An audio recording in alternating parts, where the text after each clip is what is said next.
এখন মোৰ ইউটিউব চেনেলটোলৈ তোমালোকক সকলোকে স্বাগতম জনাইছোঁ। আজি আমি ক্লাছ 7ৰ অৰণ্য আমাৰ জীৱন ৰেখাৰ ছায়েন্সৰ কুৱেশ্যন আনচাৰবোৰ কৰিম। ভিডিঅ'টো ভাল লাগিলে এটা লাইক কৰি দিব আৰু চেনেলটো ছাবস্ক্ৰাইব কৰি দিব। অনুশীলনী 1 নম্বৰ, অৰণ্যত বাস কৰা প্ৰাণী কেনেকৈ অৰণ্যখনৰ বৃদ্ধি আৰু পুনৰুজ্জীৱিত কৰাৰ ক্ষেত্ৰত সহায় কৰে? ব্যাখ্যা কৰা।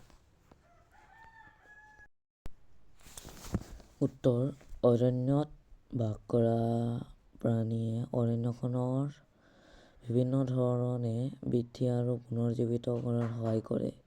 প্ৰাণীৰ মলৰ দমত বিভিন্ন গোবৰুৱা আৰু পোকে দমটোত খাই আছিল আৰু তাৰ পৰা এথোপা গছপুলিৰ গজালি ওলাই আহিছিল। এই পুলিবোৰ শাক, বন আৰু গুল্মজাতীয় উদ্ভিদৰ।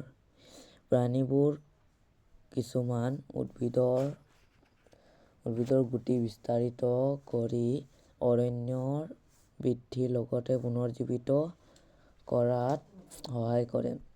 প্ৰাণীৰ পচা গোবৰে গছপুলি বাঢ়ি অহাত পোষকতা হিচাপে সহায় কৰে। 2 নম্বৰ, অৰণ্যত কিদৰে বানপানী প্ৰতিৰোধ কৰে? ব্যাখ্যা কৰা। উত্তৰ: অৰণ্য হ'ল বৰষুণৰ পানীৰ প্ৰাকৃতিক শোষক আৰু ই পানীখিনি মাটিৰ ভিতৰলৈ নিজৰি সোমাই যাবলৈ দিয়ে। গোটেই বছৰ জুৰি ভূগৰ্ভ জলপৃষ্ঠ অব্যাহত ৰখাত সহায় কৰে। অৰণ্য কেৱল বানপানী নিয়ন্ত্ৰণতে সহায় কৰে এনে নহয়, ই নৈ বা জানত পানীৰ প্ৰৱাহ অব্যাহত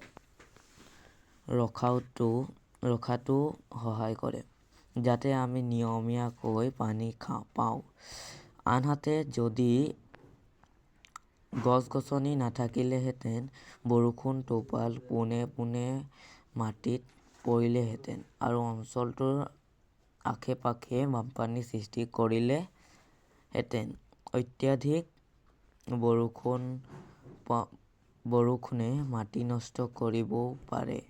গছৰ শিপাই সাধাৰণতে মাটিক খামোচ মাৰি ধৰি ৰাখে, কিন্তু ইয়াৰ অবিহনে পানীয়ে মাটি ডুবাই নিব পাৰে বা খহনীয়া হ'ব পাৰে। 3 নম্বৰ, বিয়োজক কি? 2 বিধ বিয়োজকৰ নাম লিখা। সিহঁতে অৰণ্যত কি কৰে?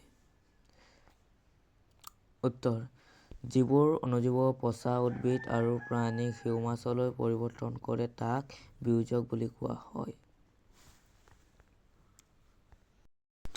2 বিধ বিয়োজকৰ নাম হ'ল ভেঁকুৰ আৰু বেক্টেৰিয়া। বিয়োজকবোৰে অৰণ্যত এটা বিশেষ ভূমিকা লয়। এই বিয়োজকবোৰে হিউমাছ তৈয়াৰ কৰে আৰু হিউমাছৰ উপস্থিতিয়ে মৃত উদ্ভিদ আৰু প্ৰাণীৰ পৰা পোষক দ্ৰব্য মাটিত মিহলি হোৱাটো নিশ্চিত কৰে। মাটিৰ পৰা এই পোষক দ্ৰব্য পুনৰ জীৱিত উদ্ভিদৰ শিপাই শোষণ কৰি লয়। অৰণ্যত যদি এটা প্ৰাণীৰ মৃত্যু ঘটে, তেতিয়া মৃত প্ৰাণীবোৰ শগুন, কাউৰী, ফেঁউৰা আৰু পতংগৰ আহাৰ হয়। এইদৰে পোষক দ্ৰব্যবোৰ চক্ৰাকাৰ চলি থাকে, গতিকে অৰণ্যত কোনো ধৰণৰ অপচয় নহয়। 4 নম্বৰ, বায়ুমণ্ডলত অক্সিজেন আৰু কাৰ্বন ডাই অক্সাইডৰ মাজত সমতা ৰক্ষা কৰাত অৰণ্যৰ ভূমিকা কি? ব্যাখ্যা কৰা। উত্তৰ: উদ্ভিদে খাদ্য প্ৰস্তুত কৰিবলৈ কাৰ্বন ডাই অক্সাইড ব্যৱহাৰ কৰে। উদ্ভিদে সালোকসংশ্লেষণৰ প্ৰক্ৰিয়াৰ সহায়ত অক্সিজেন এৰি দিয়ে। উদ্ভিদবোৰে প্ৰাণীৰ শ্বসনৰ বাবে এইদৰে অক্সিজেন যোগান ধৰি সিহঁতক সহায় কৰে। সিহঁতে বায়ুমণ্ডলত অক্সিজেন আৰু কাৰ্বন ডাই অক্সাইড সমতাও ৰক্ষা কৰে। সেয়ে অৰণ্যক হাঁওফাঁও বুলি কয়। 5 নম্বৰ, অৰণ্যত কিয় সামগ্ৰী অপচয় নহয় বুজাই লিখা। উত্তৰ: অৰণ্যত যদি এটা প্ৰাণীৰ মৃত্যু ঘটে তেতিয়া মৃত প্ৰাণীবোৰ শগুন, কাউৰী, ফেঁওৰা আৰু পতংগৰ আহাৰ হয় আৰু বাকী ৰোৱা অংশ মাটিত মিহলি হৈ যায়। এইদৰে পোষক দ্ৰব্যবোৰ চক্ৰাকাৰে চলি থাকে। গতিকে অৰণ্যত কোনো ধৰণৰ সামগ্ৰী অপচয় নহয়। 6 নম্বৰ, অৰণ্যৰ সামগ্ৰীৰ পৰা উৎপাদিত 5 বিধ বস্তুৰ নাম লিখা। উত্তৰ: অৰণ্যৰ সামগ্ৰীৰ পৰা উৎপাদিত 5 বিধ বস্তুৰ নাম হ'ল আটা, তেল, মছলা, দিয়াচলাই, কাঠি, কাগজ আদি। 7 নম্বৰ, খালী ঠাই পূৰ কৰা। ক. পতংগ, পখিলা, মৌ-মাখি আৰু চৰাইয়ে সপুষ্পক উদ্ভিদৰ বংশবৃদ্ধিত সহায় কৰে। খ নম্বৰ, অৰণ্য হ'ল বায়ু আৰু মাটিৰ বিশুদ্ধি কাৰক। অৰণ্যৰ নিম্ন স্তৰটো সৰু গুল্ম আৰু ঘাঁহ বনেৰে গঠিত। ঘ. পচা পাত আৰু প্ৰাণীৰ বিষ্ঠাবোৰে অৰণ্যত পোষক দ্ৰব্যৰ বৃদ্ধি কৰে।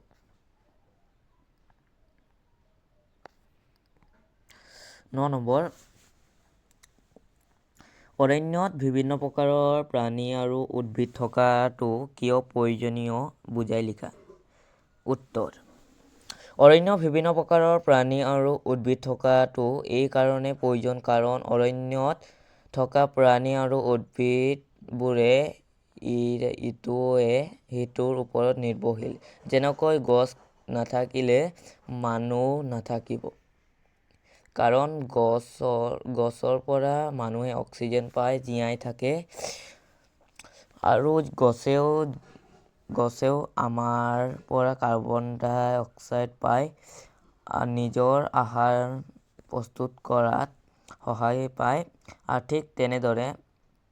ঠিক তেনেদৰে তৃণভোজী বা মাংসভোজী যিয়েই নহওক সকলো প্ৰাণীয়ে খাদ্যৰ বাবে উদ্ভিদৰ ওপৰত নিৰ্ভৰশীল। যিবিলাক জীৱই খাদ্য হিচাপে উদ্ভিদ গ্ৰহণ কৰে সেইবিলাকক অন্য জীৱইও খায় আৰু এই প্ৰক্ৰিয়াটো তেনেকৈ চলি থাকে। উদাহৰণস্বৰূপে পতংগ ঘাঁহ খায় আৰু পতংগক আকৌ ভেকুলী খায় আৰু ভেকুলীয়ে সাপে ভক্ষণ কৰে। 10 নম্বৰ, চিত্ৰ 17.15ত শিল্পীজনে চিত্ৰৰ বিভিন্ন বস্তু চিহ্নিত কৰিবলৈ আৰু কাঁড় চিনৰ দিশ দিবলৈ পাহৰি গ'ল। কাঁড় চিনৰ দিশ দিয়া আৰু তলৰ উল্লেখিত বস্তুবোৰ চিহ্নিত কৰা।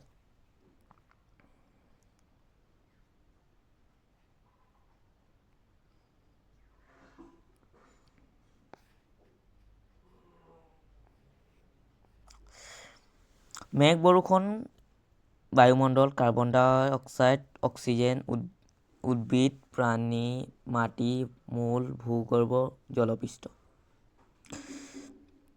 11 নম্বৰ, তলৰ কোনবিধ অৰণ্যত উৎপাদিত সামগ্ৰী নহয়। উত্তৰ: কেৰাচিন।